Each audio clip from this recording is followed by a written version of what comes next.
इस प्रोग्राम के अंदर कौन विजेता था, मीन्स कौन विजेता है जो अवार्ड्स को पाने योग्य है, तो ये सारा डिसाइड करके आप हमें बताएंगे।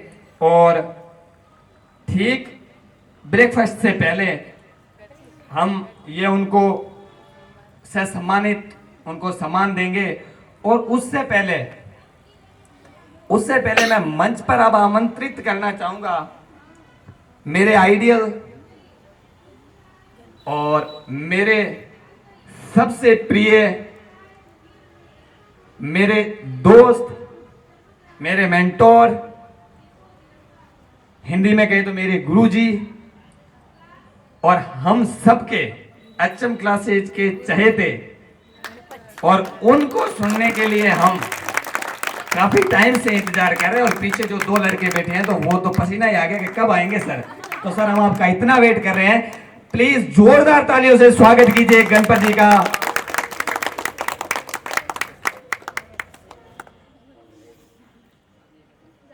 सबसे पहले यहाँ पर जो मौजूद लोग हैं उनका मैं वेलकम करूँगा। डीपी बिश्नोई सर, हम ग्रेटफुल है कि 74 की एज में आप इंग्लिश सीख रहे हैं और हमें इस काबिल माना कि आप हमारे पास आ रहे हैं। और पंगाणिया सर, किशोर जी, नीतीश मेरे जो फ्रेंड है, और धनजी बिश्नोई।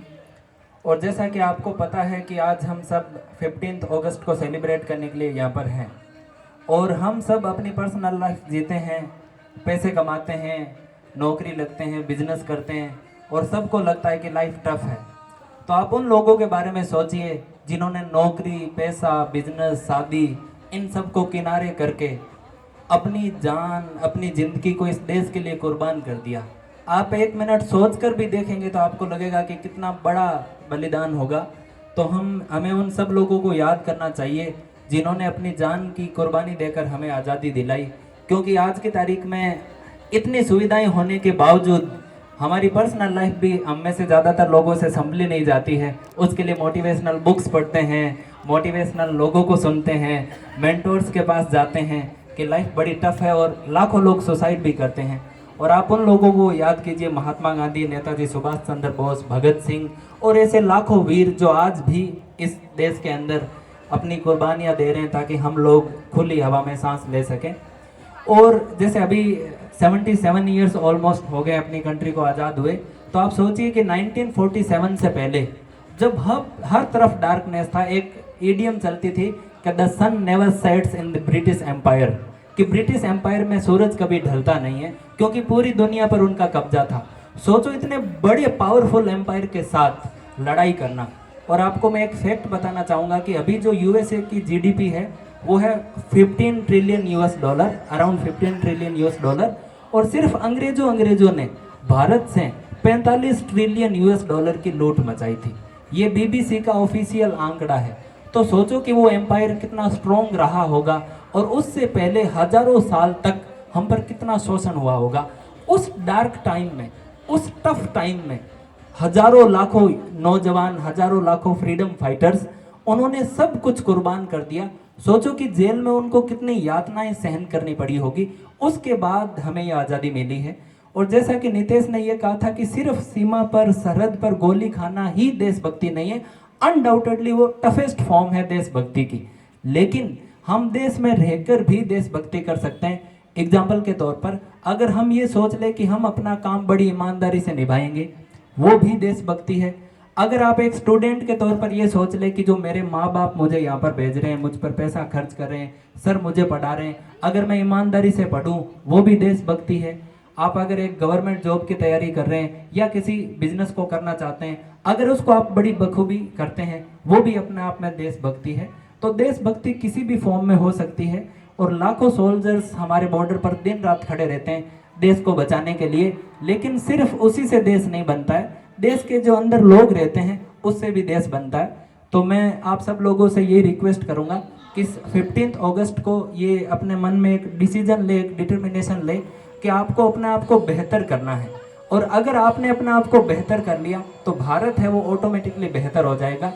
और जैसा कि आपको पता है कि अंग्रेजों ने 200 सालों तक हम पर राज किया था, लेकिन आज वर्ल्ड की 3rd लार्जेस्ट इकोनॉमी है वो इंडिया वर्ल्ड की तो 5th लार्जेस्ट इकोनॉमी है, वो इंडिया बन चुका है। और ऐसा कहा जा रहा है कि 2027 तक 3rd लार्जेस्ट इकोनॉमी बन जाएगा। जिन अंग्रेजों ने, जिन ब्रिटिशर्स ने हम पर 200 सालों तक राज किया, मेरे एक क्लोज फ्रेंड है, उनका बेटा, उनकी बहू और उनके एक चचेरा भाई या एक कजन मान लो आप, वो यूके में अभी स्टडी के लिए गए हुए हैं। और वो मुझे बोल रहे थे कि गणपत जी, अभी यूके की ये हालत है कि वहाँ पर जो ज़्यादातर मिडिल क्लास फैमिलीज है वो एक टाइम खाना खाकर गुजारा कर रहे हैं, एक टाइम खाना खाकर। तो जिन्होंने 200 सालों तक हमें लूटा, आज उनकी ये हालत है। और अगर हम इकोनॉमी के मामले में देखें तो हम यूके को सरपास कर चुके हैं। और बहुत सारी चीज़ों में अगर आपने एक चीज़ नोटिस की हो तो दुनिया में अमेरिका की बहुत सारी कंपनीज है, लेकिन यूके की उतनी कंपनीज नहीं है जितनी अमेरिका की है। तो कहीं ना कहीं जो गलत तरीके से उन्होंने धन कमाया, यहाँ पर जो शोषण किया, उसका हर्जाना उनको भुगतना पड़ रहा है। और हमें गर्व होना चाहिए कि अब क्रिकेट के मामले में या स्पेस के मामले में या और आईटी है, इंफॉर्मेशन टेक्नोलॉजी है, उसके मामले में या और भी स्टार्टअप्स की दुनिया में या और भी बहुत सारे डिपार्टमेंट्स और सेक्टर्स है जहाँ इंडिया काफ़ी अच्छा कर रहा है। तो मैं अगेन सभी गेस्ट्स को, सभी लोगों को थैंक यू वेरी मच बोलना चाहूँगा और सभी स्टूडेंट्स को भी थैंक्स बोलना चाहूँगा। और अपने स्पीच को कंक्लूड करना चाहूँगा एक लाइन के साथ कि आप इतना अपने आप को बेहतर बनाएं, अपने आप को इतना बेहतर बनाएं कि जब कोई आपसे मिले तो उसको लगे कि हाँ ये है इंडिया, क्योंकि हम से ही इंडिया बनता है। Thank you very much. और अभी मुझे ऐसा लगता है कि अभी नितेश और हम डिस्कशन कर रहे थे, हमारे लिए बड़ा टफ होने वाला है कि हम किसको विनर डिक्लेयर करें, क्योंकि ये वाकई में बड़ा टफ है। कुछ बच्चों ने वाकई में कड़ी मेहनत की है और कुछ बच्चे, ऐसा हमारा मानना है कि उन्होंने अच्छा बोला है, लेकिन कुछ ने मेहनत अच्छी की है। तो अभी हम विद इन 2 मिनट्स विनर्स को डिसाइड करेंगे और उसके बाद में ट्रॉफीज देने के बाद जो रिफ्रेशमेंट्स है उसके साथ प्रोग्राम को कंक्लूड करेंगे। तो आपसे गुजारिश है कि आप 10-15 मिनट और रहें, अच्छी इंग्लिश सीखें, बड़ी जॉब लगे, अच्छा काम करें, कड़ी मेहनत करें, पैसा कमाएं, उसको सेव करें, उसको इन्वेस्ट करें, पेरेंट्स की रिस्पेक्ट करें, टीचर्स की रिस्पेक्ट करें, कंट्री के बारे में सोचें। अनफॉर्चुनेटली आपको पता है कि इंडिया में ज़्यादातर लोग सेल्फिश नेचर के होते हैं, कंट्री के बारे में कम सोचते हैं, उसके बारे में सोचें। और आज के 5, 7, 10 साल के बाद कभी हम इकट्ठा हों और अगेन इस प्रकार का कोई सेलिब्रेशन हो तो हमें गर्व होना चाहिए कि हमारा देश 10 साल में कहाँ से कहाँ पहुँच गया। और उस सब में आपकी जो भूमिका है वो बड़ी अहम होने वाली है। So thank you very much. So wait for 10 to 15 minutes, then the program will be over.